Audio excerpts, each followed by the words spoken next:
See, the brick in the left picture sinks deeper than the right one. So, which means, with a smaller surface, the pressure on each unit will be bigger.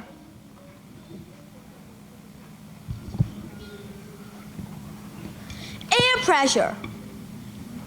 Because the air molecules on land are more than those in the sky. Therefore, the pressure is higher on land. Water pressure. What is water pressure? Because there are more water in the deeper sea, the pressure is higher there. Now, I'm going to demonstrate pressure.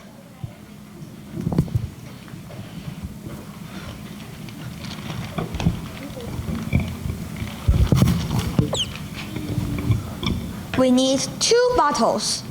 One has a hole, and one has no hole.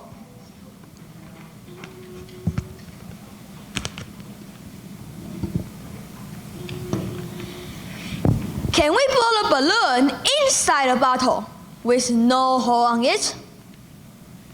Let's try.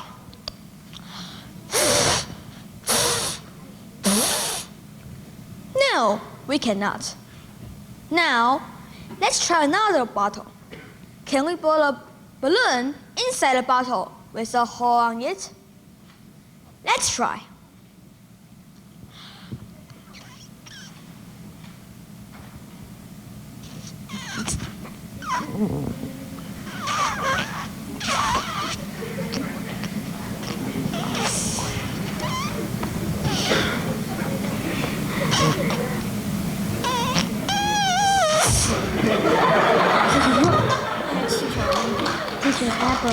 The hole must be sealed and the balloon is inflated. Why? It's all because of the air pressure. How can we blow the balloon inside the bottle? It's all because of the air pressure. Because when I blow a balloon, I'm pushing the air out of the bottle and creating a lower pressure area inside the bottle. And there are higher pressure outside the bottle pushing inside the balloon. That's why the balloon can stay inflated. Thank you for listening. And now let's welcome Boris to talking about chemical change and physical change.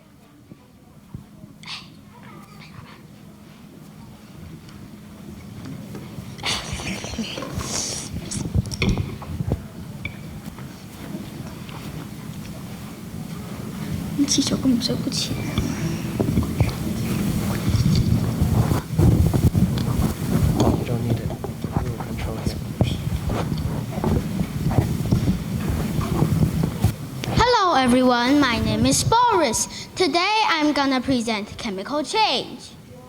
What is chemical change? A chemical change happens when one chemical substance is transformed into one or more different substances. Chemical changes occur through the process of chemical reaction. Now I'm going to talk about chemical change. You will be surprised. Chemical changes happen around our daily life, and not just in a chemistry lab. Now I'm gonna give you a few examples. Like this. This is combustion. Imagine you're burning a marshmallow to a black, crunchy one. You can't turn back into a white, fluffy one. So it's a chemical change. It's irreversible. Next is digesting. Imagine you're eating a giant chocolate cake into your tummy. Your tummy's bacteria will help you to digest that cake into smaller pieces, so you can turn back into a big sweet chocolate cake again. So it's a chemical change. It's irreversible. Now I'm going to talk about physical change. What is physical change? Physical change is matter changes form but not changes its chemical identity. Now I'm gonna give you a few examples. Like this. This is melting ice. Ice is solid. It will melt to liquid water. You can freeze it into a solid again, so it's a physical change. It's usually reversible. Next is chopping wood. Imagine you're in a big forest and you're chopping wood to smaller pieces. You just changes its size and form. Doesn't changes its chemical identity. So it's a physical change. It's usually reversible.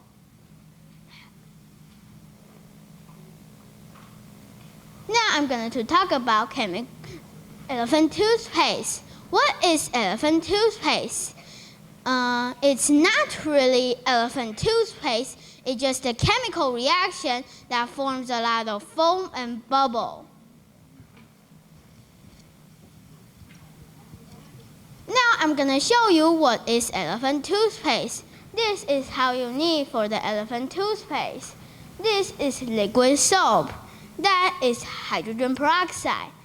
This is potassium iodide. It's very dangerous, so you need to be careful. And warm water and a big bottle. How does the elephant toothpaste work? Now I'm going to show you.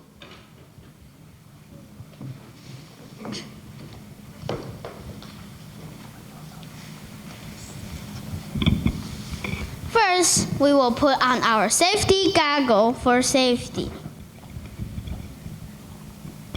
Second, we will put on our gloves because the hydrogen peroxide is very dangerous, so we need to put on our gloves.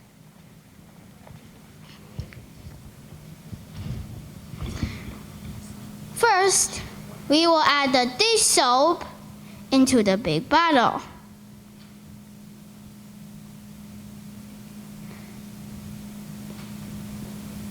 Second, we have the hydrogen peroxide here, so we just gently mixed it.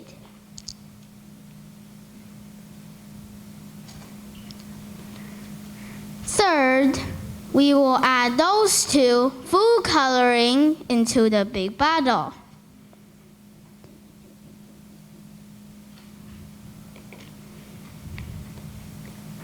Fourth, we will add the potassium iodide into the bottle. It's very dangerous, so you need to be careful. And if I add the potassium iodide into the big bottle, what will happen? Let's see. Are you ready? 3, 2, 1.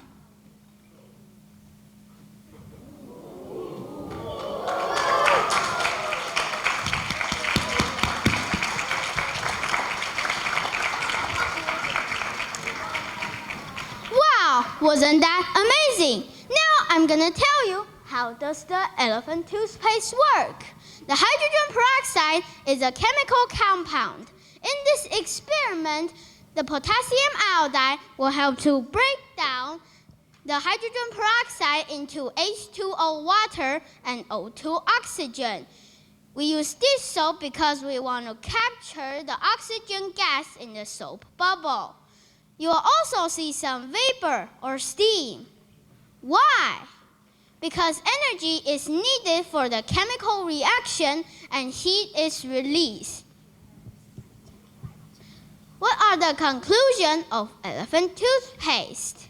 They have 3 big points. Number 1, it's not reversible, so it's a chemical change. It's unreversible. Next is something new is made. Number 3, energy is released. And in this experiment, you can't feel the glass, but it's quite hot. It means the potassium iodide uses a lot of energy to break down hydrogen peroxide.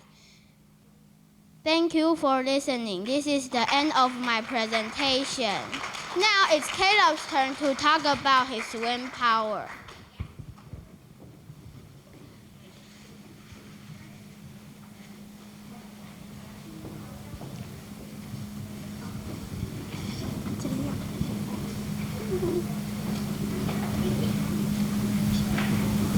Hello everyone, I'm Caleb.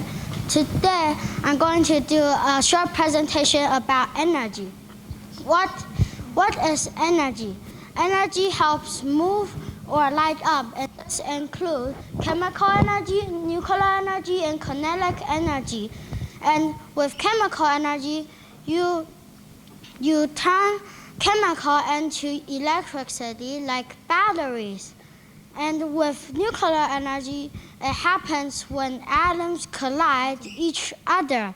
And when things move, it creates an energy, and that is called kinetic energy. And there's many other kinds of energy, but today I will show you one from them, and that is produced by wind.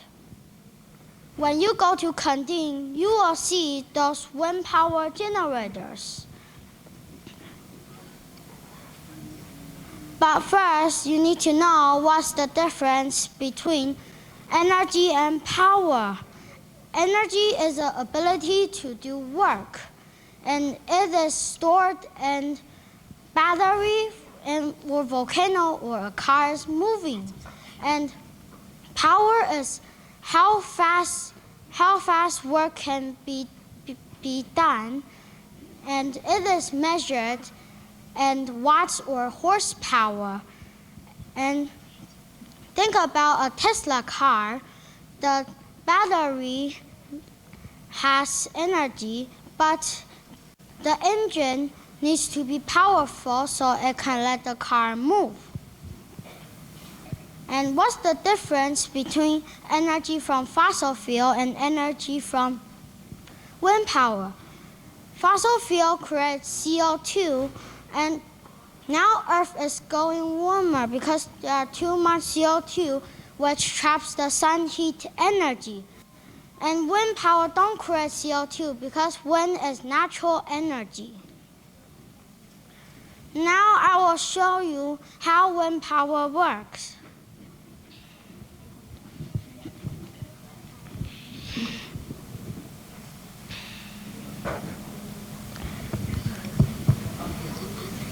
So this is a wind power, and when I blow on it, it makes the fan spins, and it makes energy, and the light will light up.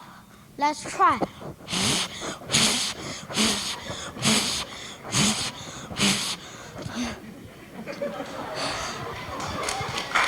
And did it light up?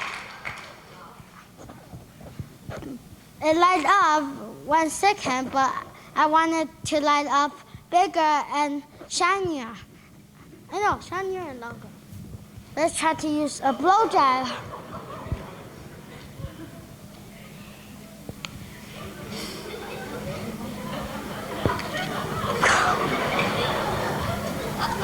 Okay, are you ready?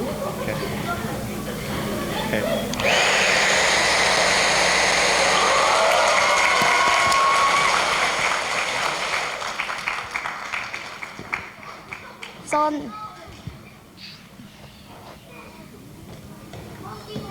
So the light is turned shinier, and it shines longer. And so now we know when the fan spins faster it is, the more energy it makes. Thank you. Now let's welcome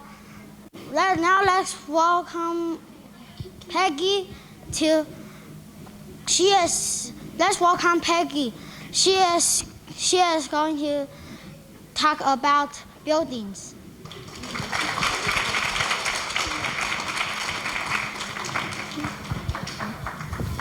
Hello everyone, my name is Peggy. Today I'm going to tell you about buildings. At first, I'm going to tell you 5 forces. The first is called compression. Compression is a squeezing force when you are squeezing.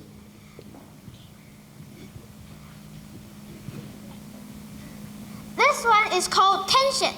Tension is a pulling force, and you can see when it was earthquake, the building will become squeezing and pulling. Now I'm going to show you more about forces. This is called shearing. Shearing is like a cutting force. when you are cutting. And this one is called torsion. Torsion is like a twisting force when you are twisting your mop, your towel. And the last one is called bending. Bending is like when you occurring force is come from middle, but other two sides didn't have it. And so this will happen when this typhoon come, the building will become like that. Now I'm going to show you more about buildings. Why triangle is stronger? You can see in some buildings they use triangle. Example like Taipei 101, they use a lot of triangles. So Taipei 101 can stand it. And why the space is important? You can see in all the buildings they have a good base. So good base can let buildings stand for longer and longer. Now I'm going to show you my demo. Today I'm going to show you this spaghetti towel. You can see they use a lot of triangle in everywhere, so it could stand. Also the base, they use triangle too. So this is really strong that when I shake it, it didn't fall. When I hit it, it won't fall too. And thank you for listening my presentation. Now welcome STEAM team back to our conclusion.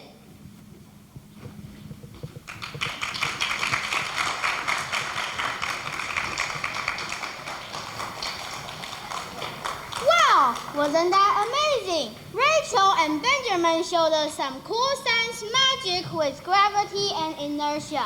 And Boris and Caleb show us how awesome energy transformation is. And Peggy showed us how buildings are branchily made.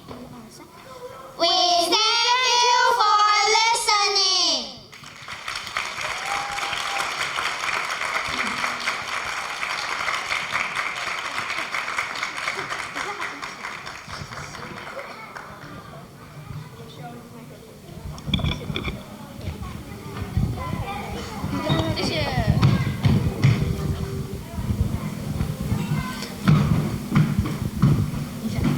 Whoa, I never knew that STEAM could be that interesting. Yeah, I really did a good job explaining it. Does anyone have any questions for the STEAM group? All that talk about bunny ears and kinetic energy. I have a question for Peggy. Yes. So Peggy, great job. So could you tell me if the buildings in Taiwan, they use this kind of system to protect the buildings from earthquakes? I think so, because Taiwan have a lot of earthquakes. They use system for the buildings, but maybe typhoon, yes, because Taiwan have typhoon and earthquake a lot, so they use those systems. Thank you.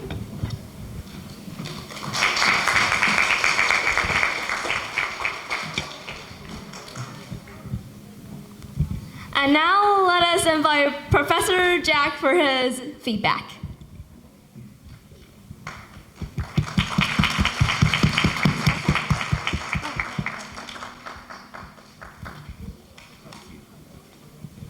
Wonderful. You guys all did a very, very good job. The thing that I really appreciated a lot about your presentations is that you triangulated. You were speaking, which connected with your presentation, and then you also connected your speaking presentation with also your experiments. So it really helped us to understand what it was that you wanted us to learn, because there were a lot of things in which you had said that allowed us to learn things about science. Excellent job. Thank you, Professor Jack.